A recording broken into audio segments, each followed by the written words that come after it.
so many of the responses on customer service could be written by AI. And yes, that would save me some money for sure. But I think that it really has proven out to be, it's not a replacement for that one-to-one connection. I mean, we have customers calling out our team by name, sending me personal emails, telling me about this amazing experience they had with such and such person in our store or through our customer service program. And those things just go so far in terms of generating loyalty. And word of mouth is our number one way that customers hear about us. So, I mean, our best marketers are our customers. And so that's something I really don't think will ever change.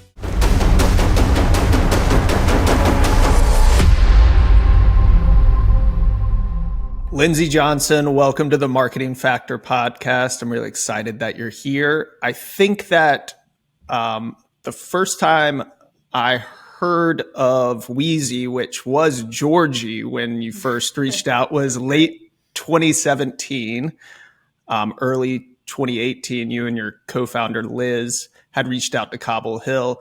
I'm wondering kind of what sparked that initial idea for Georgie at the time. Yeah, that's right. I'm so impressed you remember that. There's very few people who remember the Georgie days. So the idea was actually sparked by my co-founder Liz, and it was, I think, like all good ideas, from a consumer experience she had, which was registering for bath towels for her wedding. And she went to a department store and there was, multiple options from multiple brands. It was a really overwhelming shopping experience and a lot of different price points, a lot of different qualities and jargon she couldn't quite understand. Eventually settled on a brand that was recommended to her by the sales representative. And when she wanted to get them embroidered, my co-founder is a graphic designer by background, and she wanted to get her new married monogram. So design was really important to her.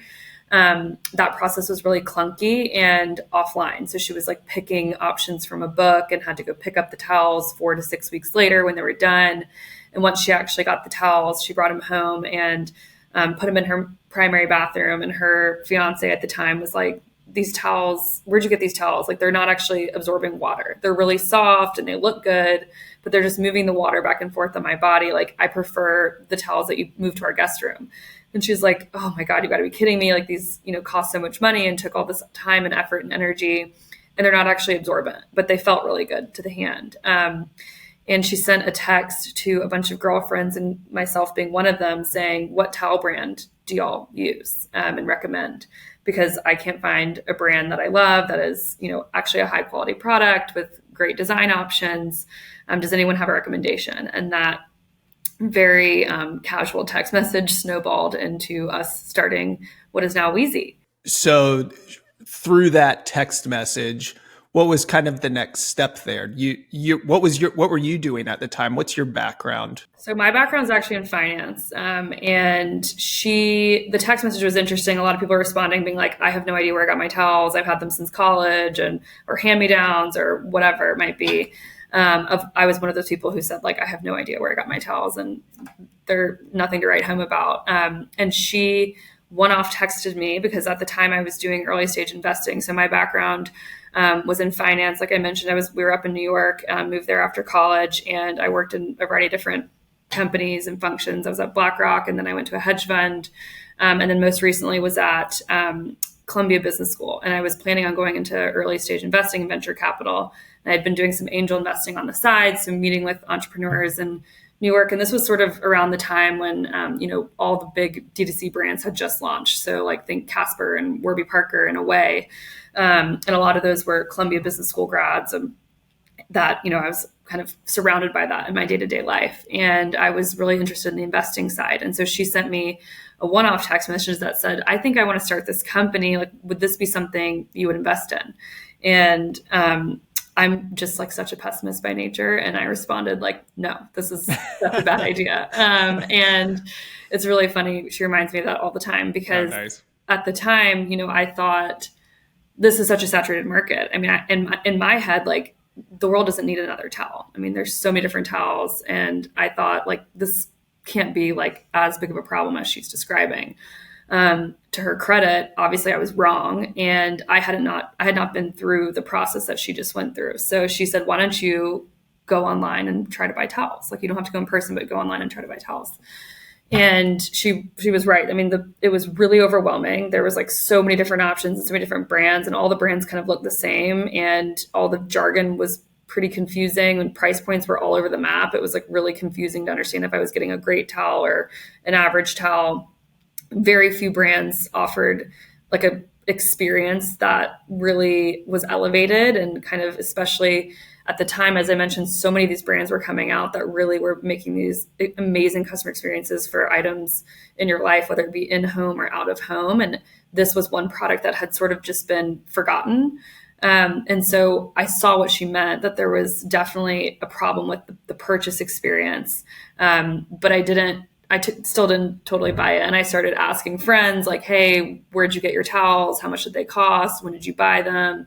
What are they made of? All those things. And I realized that she was onto something. And so I think the next step for us was like, let's do a survey. I was in business school at the time. I feel like I had a lot of access to people and networking, and was like, let's put together some questions and try to get to the bottom of like, what is the real problem here? Is the problem like the quality of the product? Is the problem the brand? Is the customer experience, the personalization, the price? Like, let's really get people to help weigh in on this. And that was probably, I think the results of that survey and just like collecting of that data is what sealed the deal for me, that there was absolutely a problem and a hole in the market. And I think, after that, you have to decide, are we the two people that can solve it and fill that white space? But I would say that survey was really the first step we took. Yeah, what were those results? I mean, what were you finding? What was kind of the primary? I think like the first thing is like confirming that there was no winner in the space. There was no one brand that had nailed all these different things. Simply put, like nobody loved their towels. And we were like, this is a product you use every single day. Like you should love it. And I would say in terms of like the product itself, like people cared about four things. It was softness, absorbency, durability, and design. And so you need to have all those four things to have a luxury towel experience. And so that was sort of like them serving us the solution on a silver platter. Like, here are the four things that need to be present for a towel to be the best of the best. And then we just had to go figure out how to make it. Well, I think it's impressive that you did all the market research and the product research ahead of time before kind of committing to something like that. I come across a lot of people who haven't done that research, who haven't done surveys. They might see a hole in the market, but they're not doing the due diligence up front. What was most impressive for me when I first met with you both was how deliberate you were in the tone of voice and the design and the aesthetic of what Weezie ended up becoming, even when it was just very conceptual. You were working with, I think Fuzzco was the design agency, and I just remember you asking a lot of questions to Cobble Hill and feeling like you really had a good grasp on that. A design-driven approach is really what is going to set this brand apart.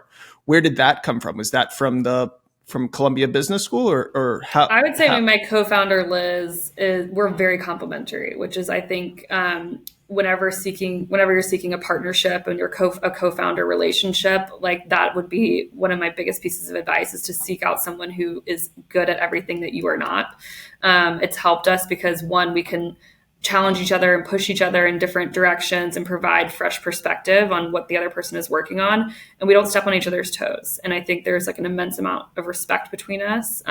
So from my side of the business, I'm the CEO. I do more of like the finance operations behind the scenes, and Liz does everything that you see visually. So the brand is really her baby. And I think she respects everything that I'm doing on the behind the scenes side, and I respect everything she's doing on the design side. And I think from the very beginning, this idea that this could be not just a towel as a commodity, as a product you use every single day, but this could be really a fixture in your bathroom, and frankly, like a piece of art is hanging on the wall. You can design it and make it beautiful. That really parlayed into the brand. So the brand also needed to be luxury and upscale and visually appealing and compelling, because that was something we really felt was missing in the market. Yeah. I mean, I've had a few business partners at Cobble Hill, and I've always found that the best ones are the ones that are kind of the opposite of myself, who I can lean on. What surely you guys argue and kind of push back on one another. How do you find what's the best way to kind of handle that? How do you guys approach delegation of tasks or arguments or anything? I think it starts like the foundation of any co-founder relationship starts with like an immense respect for one another and the constant reminder that like you have the same goal and the same vision. So as long as you have the same shared vision and goal, when someone recommends something that you disagree with, it's with the best intent. It's like their intent is also to do the best for Weezie. They just disagree on how that's how that's going to happen. And so I think just kind of having that as the foundation of our partnership always helps us kind of get through any disagreements we have. And I think from the very beginning, we were comfortable disagreeing. And I think that's great. We have different perspectives. And at the end of the day, we kind of have to, I think the different lanes help because, at the end of the day, like she's going to have the final say about something related to the brand, and vice versa for me for something that's, on my plate. And so the delegation of tasks, I think really helps. So she works with our creative team and our brand marketing team really closely. And then I'm doing like our growth marketing, our customer experience, operations, finance, merchandising, supply chain, like more of the behind the scenes work. Any crazy blow ups over the years? Honestly, no. I mean, I should also mention, like, we were friends first, so that really helps. We had a personal relationship for, 5 to 10 years before we started the company together. So we knew each other on a really personal level. So that just helps from like we're great friends. And so like we're the godmothers of each other's kids and our husbands are great friends. And I think that also helps is that we sort of knew what we were getting into when we started. Yeah, I've had similar experience where partners have been friends in most cases.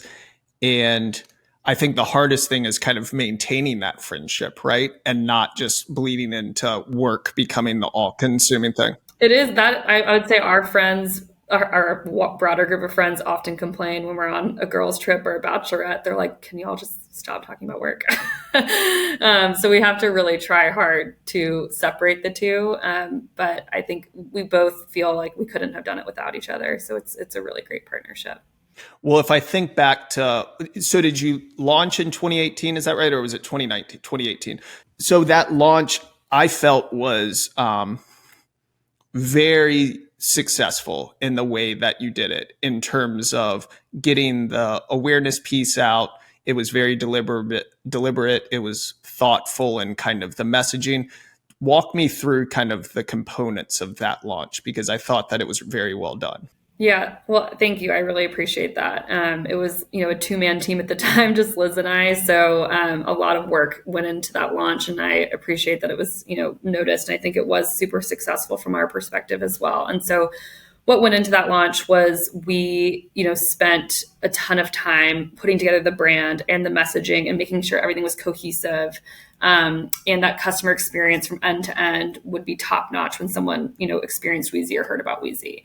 But really, getting the word out there is the hardest part. I think people always say like, if you build it, they will come. But I think in this day and age, that's just not true. Like you have to build it and then you also have to market it. And so what our strategy was there was we spent all of our time, frankly, on earned media, so on press. And so we made sure everything was buttoned up, probably like 1.5 to 3 months before we launched, and then targeted key editors that we wanted to help tell our story. We felt that you only really get one moment to launch the business. And so we didn't want to take the approach of like set the website live and then figure it out. We kind of went more full throttle press. Were you sending people examples of the website ahead of time? Yeah, we did desk sides. We did a press preview in New York. That's where I was based at the time. So we had like a full day where we were inviting editors and people through kind of influential people in the design world to come meet us, see the product, touch and feel, experience it, and then kind of formulate, what stories they might want to write on launch day. And then we were able to secure Fast Company as the kind of the first person to launch the story. It was like 9 a.m., October 9th, 2018. I will never forget it. And so the website had been, live with like a password protected. We took the password off and the story went live and it, the headline was like, there's a Warby Parker of towels now. That story then got picked up by Vogue and Arch Digest and some like the more of like the design outlets as well as the business outlets. And really that was just, we were off to the races. I mean, the first day we had like a little ching sound on our Shopify when someone would place an order, and it was just going off all day long. And it was, people we didn't know. I mean, it was like, this is crazy. And so we were woefully underprepared for the immediate response. But I think it took us all of a couple hours to be like, okay, we are really onto something. It was she and I and one embroiderer, picking all the orders, embroidering all the towels, shipping everything out for the better part of that week. And then we said, okay, now we have to figure out what to do because the demand is there, and now we have to go, build the company. So what's the next step then after launch and after, a year of business? Are you guys, in 2019, are you still, is that trajectory still going up, or are you kind of plateauing? It was sort of up and to the right from the beginning. And then the first time we really felt like any, real issue or roadblock was, March of 2020, when the world was shutting down, and it was, the consumer hadn't quite figured out how they were going to handle the pandemic, and everyone was confused. So that was a scary, call it month.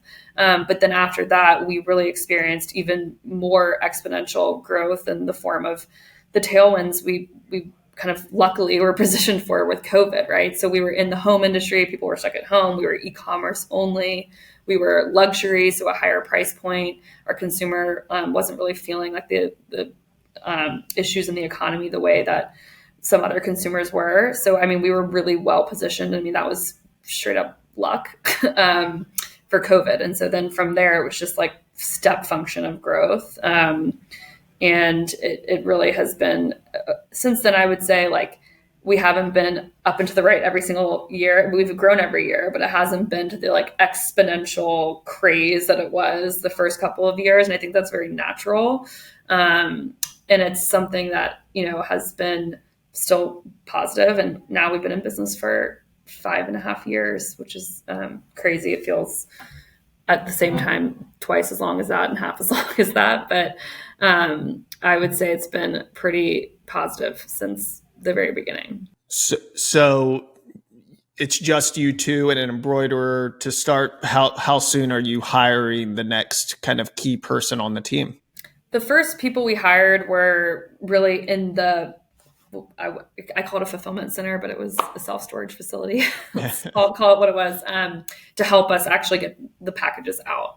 So that was sort of step one. So we could get that off Liz and I's plate so we could focus on growing the business elsewhere. The first key hire we made was what we called a chief of staff at the time. So that woman is actually still with us today. Now she runs our brand marketing team.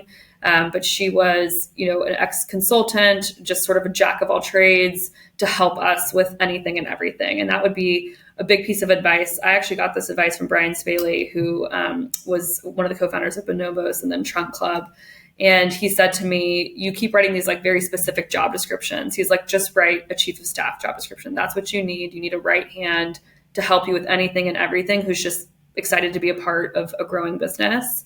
And we hired this fantastic woman. Like I said, she's been with us now for 5 years. She's actually going on her 5-year sabbatical in 2 weeks from now, which is a 5-week sabbatical we offer after you've been here for 5 years. So that was great advice from him, and something I would tell all business owners is try to hire generalists at first, and then as the business grows, narrow in on the specialists. How did you come up with the 5-year sabbatical idea? That's such a cool concept.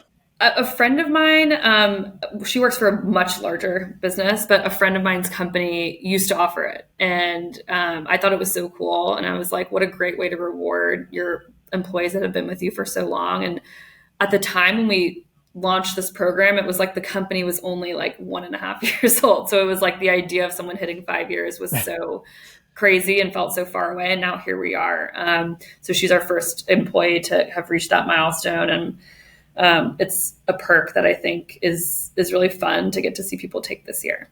Well, I think what's most interesting is the personalization aspect, right, of your product. You can embroider it. I'd love to know is kind of some of the psychology behind that and what other kind of marketing tactics you do around personalization, because to me it's something that you can really latch on to, and it really does seem like the perfect jumping off point to make something feel special from a brand perspective. What are, the site itself? I know you can enter your embroidery on the, or your initials on the site. Where else have you taken the personalization? Yeah, I think obviously the product, first and foremost, that is a huge differentiator for us, and frankly, like a moat in our industry. Like many players of our size and scale are not offering this. So it all starts with the product and delivering that product with accuracy, quality, speed, all of those things, just delivering an excellent experience from end to end when you're getting your product personalized. And I think everything else that we do around marketing, like we apply the same principles in terms of being unique and one-to-one experiences. I think the most obvious place that this also applies is in our customer experience. So we are very personalized and one-to-one when we're speaking to a customer on our customer service platform, whether that be via text or email or through our concierge program or in person in our retail store. It's a very personal experience. So we are treating, there's no playbook or SOP, standard operating procedure, that we have people following. I mean, they're truly taking every individual person and treating them individually. And so I think that has been incredible and has paid off in spades. I mean, we don't have like a budget we have to stick to in terms of servicing our customers. And I think that is something that's been instilled in us from the very beginning as one of our core company values, is to deliver the wow. And that's basically what we tell people who are working in customer experience. So that's one way we're very personal. The other way I'd say is, I mean, this is probably not super novel, but email and SMS, like we're very, very thoughtful about cohorting and segmenting and making sure we're being thoughtful about recommending certain products to certain types of customers and the different touch points we have with people at special times, whether it be their anniversary from buying with us, or if they bought this, then maybe they need this. We think about all of those things when it comes to personalization. How does that scale at a certain level in terms of being able to provide that customer support? Or one thing that was interesting is I ordered some sheets from Cozy Earth. I don't know if you've heard of them, but Yeah. I got a handwritten note from them from the CEO of Cozy Earth about a month later, thanking me for my order. Very well written note, a couple paragraphs long. Had clearly looked at my Instagram page, knew about me, and even included his email address. And I thought, wow, that's such an impressive way to kind of keep me as a loyal customer to Cozy Earth. But at the same time, I said, man, I cannot believe he's doing this for every customer. The scalability of that seems a bit daunting to me. How do you guys approach that? I mean, I would say the short answer is that it doesn't scale, what I mean by that is not to mean you can't do it, but it's not like something you can go outsource, right? It's not something we can we've looked at. So many business owners have said to me, you can offshore customer service, you can automate that. There's services where you can print out the handwritten note, on a printer and et cetera. And all those things are true, and that would make our lives more efficient and would be cheaper, frankly. But I think it just takes away that special feeling that you had when you got that note, or that customer has when we respond in a certain way that we do. And so that is just something that we've sort of dusted off several times over the course of this business. Should we at this point now offshore, or should we at this point make this more automated? I mean, now that AI is here too, I mean, so many of the responses on customer service could be written by AI. And yes, that would save me some money for sure. But I think that it really has proven out to be, it's not a replacement for that one-to-one connection. I mean, we have customers calling out our team by name, sending me personal emails, telling me about this amazing experience they had with such and such person in our store, or through our customer service program. And those things just go so far in terms of generating loyalty. And word of mouth is our number one way that customers hear about us. So, I mean, consistently, it is over half of our orders come from someone who heard about us from a friend or family member. So our best marketers are our customers. And so that's something I really don't think will ever change. How do you train for that? I mean, I know you don't have standard operating procedures. It doesn't sound like, or Yeah, we perhaps you. definitely train for, the feeling, like teaching someone what it feels like to get that feeling of, wow, they hear me, they see me, they're empathizing, and they're going to take care of me and make this right. I mean, we have a guarantee on our website, wowed or we'll make it right. Like if you are not wowed, email us and we will make it right. And so I think we really give people full license to do whatever that needs to be done to make that customer leave the company, even if they were disappointed with their order or their experience or something, like they will walk away having that experience turned around just simply because of the interaction they had with our team. So we really kind of give people full license to do whatever they think needs to be done to kind of get to that solution. And we've never had a situation where I've said, okay, we went too far there, So I think it's just kind of giving people that independence to and autonomy to sort of just do whatever they think needs to be done to make it right. Well, I think autonomy is great for businesses. It's the only way that you can grow a business, right? It's to have autonomy in your employees. But I personally, as a business owner myself, I see things sometimes that maybe I would react to. Are you reacting to those ever and being like, hey, we could perhaps shift this response differently? Mm-hmm. Definitely. I think there's always, and I would say, being a business owner, that happens all the time, right? Because as you scale, you can't do everything the way that you once did or that you would do it yourself. And I think that is a great lesson to learn as a business owner, is just in terms of letting go and delegating. And I think that I always remind myself, like, we hired these really smart people who are smarter than me at this particular function. And like, that would be my advice, is hire people smarter than you in every single role that you can, and let them do their jobs, because then your job becomes much easier. And so I think I definitely had to learn that over time. Is, yes, I might have an opinion or a thought, but at the same time, we hired this team to do their jobs. So at some point, you kind of have to let it go. So AI does not replace the customer service response. Does AI serve any function in the organization right now? Do you guys use it for anything?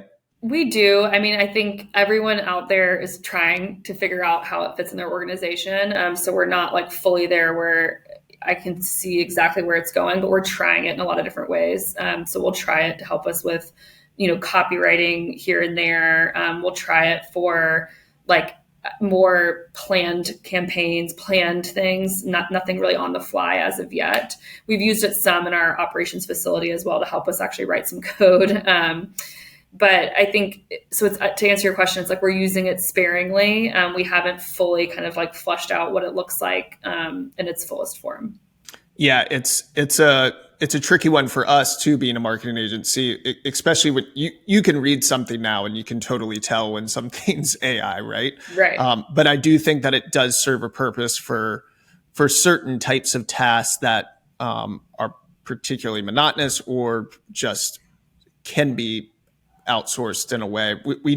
Using it for data or something like that, I think is quite useful. Putting a spreadsheet in, helping to kind of organize a spreadsheet or something like that, or potentially get ideas for a marketing campaign or something like that, at least as a jumping off point. So I think you're right there with everyone else in terms of kind of navigating this. Definitely one of my professional goals for 2024 is to spend more time learning about the different applications of AI, because I'm certain there's things that would make our lives easier for sure. I just haven't had the time to dig in yet. Well, I don't think AI replaces the word of mouth marketing, right? That is truly what's made Weezie successful. And outside of word of mouth marketing, you also, from the outside, it looks like you place a lot of emphasis on influencer marketing too. How do you kind of identify and collaborate with those influencers that and truly identify if they align with your brand values and can authentically showcase kind of like the personalized product that you guys offer? What are some of the tactics that you use there and the overall influencer strategy? Yeah, we've worked with influencers in so many different ways since we launched this business. I think it was a lot of trial and error trying to figure out what made sense for us and what worked for us. And I think what I come back to time and time again is that for us, it's really quality over quantity. It's finding people who, you use the word authentic, like you hit the nail on the head. I think people who authentically, the brand actually resonates with them, or they're already using the product, they love the product, and they just get it. And those people are, customers on their own, of their own right, and then they just become brand fans. And so those are the people who tell the story the best. They're not people who need to be like spoon fed. Here's why we started the company. Here's why this towel is the best on the market. And they don't need to be given talking points just because they get it. And so I think for us, it's finding those people. We're constantly trying to add to that list, but I think a lot of the times they really start as customers, or they come to us and they say, I'm a huge fan of the brand. I've wanted to work with you guys. Also, I think for us in particular, we are in the home space, and design is a huge part of our story. So we work with a lot of interior designers. And so it's not just the lifestyle or fashion bloggers. It's really people who have a specific aesthetic. They're redesigning their home, or they're working with clients to design their home. So those interior designers have become a huge fan of ours. And I think the content that they produce is very compelling. And again, just like they know how to tell the story so naturally. And that's what resonates with new consumers. I think you can just tell when someone's been paid to promote a product that they don't actually believe in. And trust me, we've tried that in the past. And we just found that it didn't work. So I would say for other brands out there, like, we don't necessarily chase the people with the most followers. It's really not about follower count for us. It's about that natural brand fit. And that's what actually seems to move the needle for us in terms of awareness. Yeah, I'm a surfer, and I think the original influencer marketing was, in sports marketing. If you think about it, Michael Jordan, and for surfers, the brands would always kind of pay the surfers before this was pre-social media and stuff like that, and they would have these contracts and they would use them for all of their kind of marketing materials. And to me, that always was the most profound way that it resonated for me. It was like, I chose the surf brand that I liked based on who was writing for that team. And so I think for Weezie, and other brands, it's the influencer marketing piece where you are choosing that specific person that might not be the biggest star, but their personality, or what they kind of convey, and how they make people feel, is what's going to keep people coming back and learn about Weezie in the future. Yeah. And I think, it's that natural alignment and aesthetic. I think Weezie, we were very deliberate about our brand and the aesthetic and being cohesive across all of our touch points. And I think now people can recognize us. And I think because of the personalization, people can sort of take that design element and make it their own. So people can maybe not be a huge monogram fan, but they would love to write like a cheeky saying, or their last name, or a zip code, or they might not even customize our products at all. I mean, 25% of our orders aren't customized. But I think providing sort of this like super high quality luxury product that is a blank canvas for someone to personalize and make it their own aesthetic, you can just tell that the person really cares about the brand, and they're getting to tell part of their story as well and show their aesthetic as well, which I think really resonates. When you think about, the paid marketing side of things, how much emphasis in your creative is put on the personalization aspect of the product? Is that all you talk about, or does it just depend? I think it's definitely a huge part of our story. And like I said, the majority of our customers do take advantage of it, but it's not the whole story. So I think for us, we like to show a lot of inspiration. And so if you go into our website or you go into our social media, you can get that inspiration and your creative juices flowing of how this product might look in your home and how you might be able to customize it. And so that is definitely something we're focused on. It's just providing a lot of imagery. So content is huge for us. And you can't, unfortunately, touch and feel a towel from a computer screen, right? So we have to do everything we can to tell our story other ways. And that just comes down to content. So video content, imagery, just making sure that we're really showing the product off in its best light. And so for paid media, oftentimes, at least right now, the most like I would say like UGC-esque stuff is what really works. People, the raw, uncut version. I think when we first launched, everything was very buttoned up, and not to say we're not buttoned up anymore, but people like to see the behind the scenes. People like to know who are the founders behind the brand. I mean, it's crazy to me that like every time Liz or I tell the story on an Instagram ad, it takes off. And I think it's because there's like that authenticity behind it. So I think back to paid media, it's like authenticity matters for both the paid ads, but also influencers.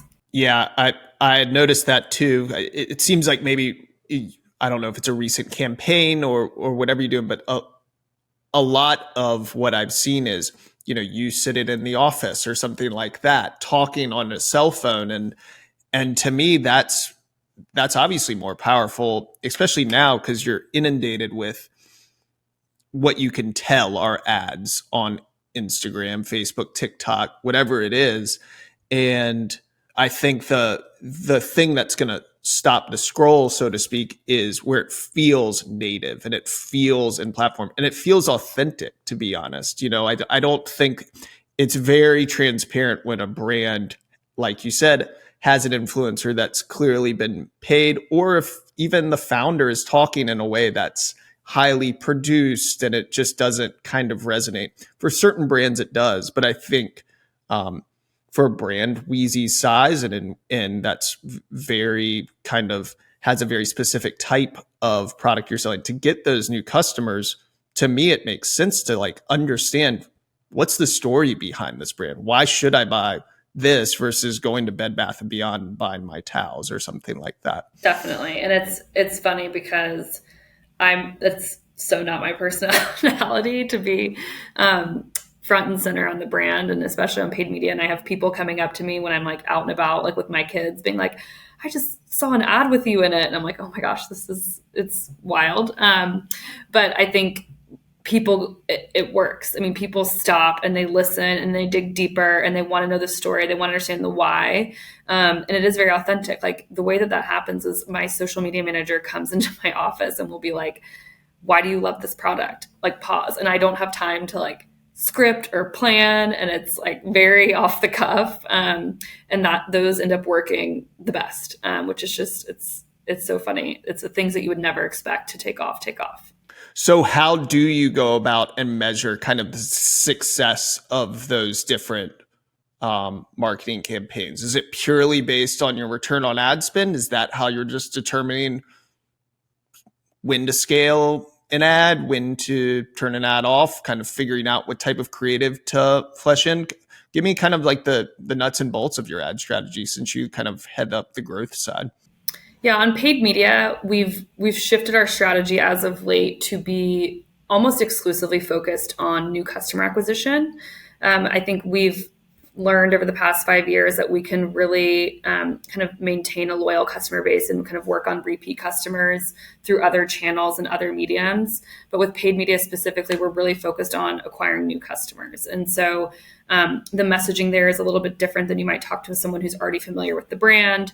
The products that we want to push are a little bit different. So we found that the customers who end up being the best customers and the most loyal customers are the ones who start with the bath products. That is the bread and butter of our business. We now sell products, a wide variety of products. We have beach towels, we have robes, we have kids products, bibs and burp cloths and baby towels. I could go on and on and on. We have almost, I think, 1,000 SKUs at this point. But the bath product is our hero product. That is why this company started. And it was the initial problem we sought out to, bring a luxury towel to market. And the customers who buy our towels specifically are bundles. So they're kind of opting into multiple types of towels. So they're getting the bath mat, the washcloth, the hand towel, and the bath towel all together.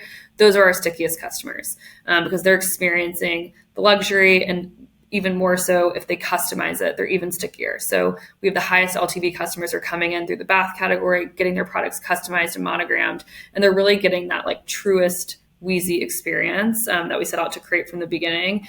Those become our best customers. So that's what we're always trying to look for when we're running paid ads. But of course, there's always like an off-the-cuff product or ad that will take off. Like we had a toiletry bag ad that took off, or a women's golf towel ad that took off. both of those products sold out in like 3 days. We had stock. We thought we had stock for like 3 to 6 months. They sold out over a long weekend because an ad took off. So it's not to say that we're not going to push other products, but I think it would always be our preference to get people in through the bread and butter, which is the bath towel. So knowing the lifetime value of your customer, you kind of calculate that into your return on ad spend when you're acquiring a new customer. So Yes. you're willing to say, hey, we might have only done a 1-to-1 return on this ad, but we know that this customer is going to, be order 3 or 4 more times in the lifetime over the next Right. 2 years. It's worth it to spend a little bit more money to acquire them. So what does the cadence of communication look like after you've acquired that customer? I assume you're on Klaviyo. What are the Klaviyo kind of touch points for a new customer? And then what does the journey look like after that order? Yeah. I mean, I'll start by saying we are always first order profitable, or that's the goal. And we have been since day one because we did not raise a ton of venture capital money, so we really can't afford to be upside down. Now that we've been in business for 5 years, I think we do have clarity on like which customers will come back and at what cadence and what their eventual LTV will be, so we can get a little bit more comfortable if for some reason a product takes off that we didn't expect, i.e. the ladies' golf towel. But that being said, consistently we are typically first order profitable. And then after that, we have like a welcome flow through Klaviyo. So it's introducing Liz and I, again, to the customer, telling the story of the brand, and then always trying to serve that person with like what product they might need next or want next or be interested in. So trying to serve up complementary products or, giving different ideas for how a customer might repeat. I think when we first started this business, I can't tell you how many people told us, why would you ever start a towel company? People buy towels once every 10 years. You're going to have a 0% repeat rate. That was one of the biggest pieces of pushback we got. And frankly, I get what they're saying because I was one of those customers who bought my towels every 10 years.